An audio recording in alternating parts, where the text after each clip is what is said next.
আসসালামু আলাইকুম সম্মানিত ভিউয়ার্স, কাছের দূরের যে যেখান থেকে ভিডিওটা দেখছেন অসংখ্য ধন্যবাদ। আশা করি আপনারা সবাই খুব ভালো আছেন। আজকে হচ্ছে আমার ইফতারের আয়োজন আমি শুরু করে দিয়েছি। আজকে আমি সবগুলো ইফতারি বানানো দেখাবো না, আমি শুধু দেখাবো ডিমের চপ, ভিন্নভাবে করে দেখাবো। আশা করি আপনাদের খুবই ভালো লাগবে, তো সঙ্গেই থাকুন। আমি মূল পর্বে চলে আসলাম। তো এখন যেটা আমি করব হচ্ছে আমি ডিমটা গুলিয়ে নিব। তো দেখুন আমি এখন যেটা করব, সেদ্ধ করে ডিম কেটে রেখেছি, আলু ভর্তা করে নিয়েছি যেভাবে আমরা সাধারণত আলু ভর্তা করি। এটা আসলে দেখানোর কিছু নয়, আমি খুব সহজেই দেখিয়ে দিব। তো উপকরণগুলো আমি রেডি করে রেখে দিয়েছি সাইডে। তো দেখুন একে একে আমি করে দেখাবো। তো আলু ভর্তাটা আমি ছোটো ছোটো বল করে চওড়া করে নিয়েছি। আমি সেদ্ধ করা ডিমটা আমি 4 টুকরা করেছিলাম। আপনার চাইলে অর্ধেক করেও করতে পারেন, আস্তাও করতে পারেন, কোনো সমস্যা নেই। তো আমি ডান হাতই ব্যবহার করছি, এক হাতের সাহায্যে ছোট ছোট করে সুন্দর করে বানাবো। আমি সুন্দর করে শেপ দিয়ে নিচ্ছি।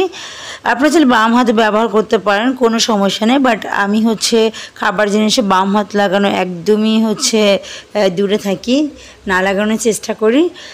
তো দেখুন আমি কিভাবে করছি। ছোট ছোট করে আমি একে একে সবগুলা বানিয়ে নিব। তো সঙ্গে থাকুন, আশা করি আমার ভিডিওটা পুরোটা দেখলে ভালো লাগবে। ফাঁকে আরেকটা কথা বলে যাই, যারা আমার চ্যানেলে নতুন এসেছেন, যদি আমার চ্যানেলটা দেখতে দেখতে ভালো লেগে যায় সাবস্ক্রাইব করে রাখবেন, আর লাইক দিতে কিন্তু ভুলবেন না।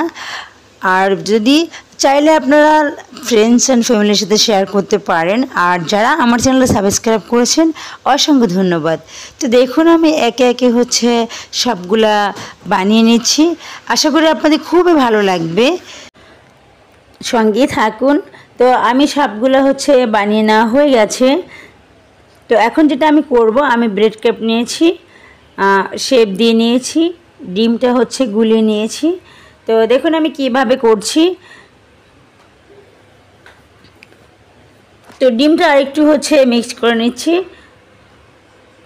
তো দেখুন আমি কিভাবে করছি, আপনার চাইলে হ্যান্ড উইক্সের সাহায্য করতে পারবেন। তো এ পর্যায়ে আমি একটা ফ্রাই প্যান মুছে নিয়ে তেল দিয়ে দিব। তো ভালো করে মুছে নিয়ে দিচ্ছি যাতে করে পানি গায়ে ছিটে না আসে। তো আমি এখন তেল দিয়ে দিচ্ছি। তেলটা একটু বেশি দিতে হবে, কারণ ডুবা তেলে ভাজতে হবে, মনে রাখতে হবে। তো এ পর্যায়ে আমি তেলটা গরম দিয়ে চলে আসছি এখন ব্রেড ক্রাম্ব দিয়েছি, আর আমি টোস্টের গুঁড়া দিয়েছি। আপনারা চাইলে বিস্কুটের গুঁড়াও ব্যবহার করতে পারবেন, কোনো প্রবলেম নেই। তো আমি প্রথমে যেটা করব, ডিমের ভিতরে ভালো করে চুবিয়ে নিব চামচের সাহায্যে। হাতে লাগালে হয় কি বিস্কিটের গুঁড়াগুলা বা ব্রেড ক্রাম্বগুলো আরও নষ্ট হয়ে যাবে। তো চামচ দিয়ে করলে এটা খুব ভালো হয়, কাঁটা চামচ দিয়ে করলে বেশি ভালো হয়। তো আমি এটা দিয়ে করছি, কোনো প্রবলেম হবে না। দেখুন আমি কিভাবে করছি। তো ভালো করে মাখিয়ে নিচ্ছি ডিমটা। তো এখন আমি ব্রেড ক্রাম্বের ভিতরে এটা মুড়িয়ে নিচ্ছি। তো এর পর্যায়ে আমার মুড়িয়ে নিয়ে আমি তৈলির ভিতরে দিয়ে দিচ্ছি। তো বেশি হাইটে ভাজা যাবে না বেশিক্ষণ, তাহলে পুড়ে যাবে। তো একে একে আমি সবগুলা এভাবে মুড়িয়ে ভেজে নেব। তো আসলে আমি খুব সহজেই দেখানোর চেষ্টা করেছি। ইনশাল্লাহ এভাবে করলে ভীষণ ভীষণ মজার হবে। আমি খুব সহজেই দেখানোর চেষ্টা করেছি, আশা করি আপনাদের খুবই ভালো লেগেছে। তো দেখুন আমি একে একে সবগুলা ভেজে নিচ্ছি।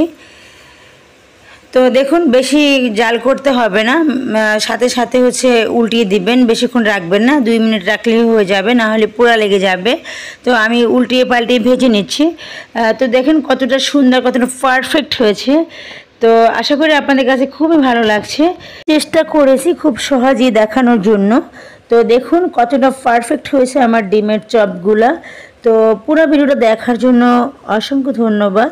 ভালো থাকবেন। আল্লাহ হাফেজ। আসসালামু আলাইকুম।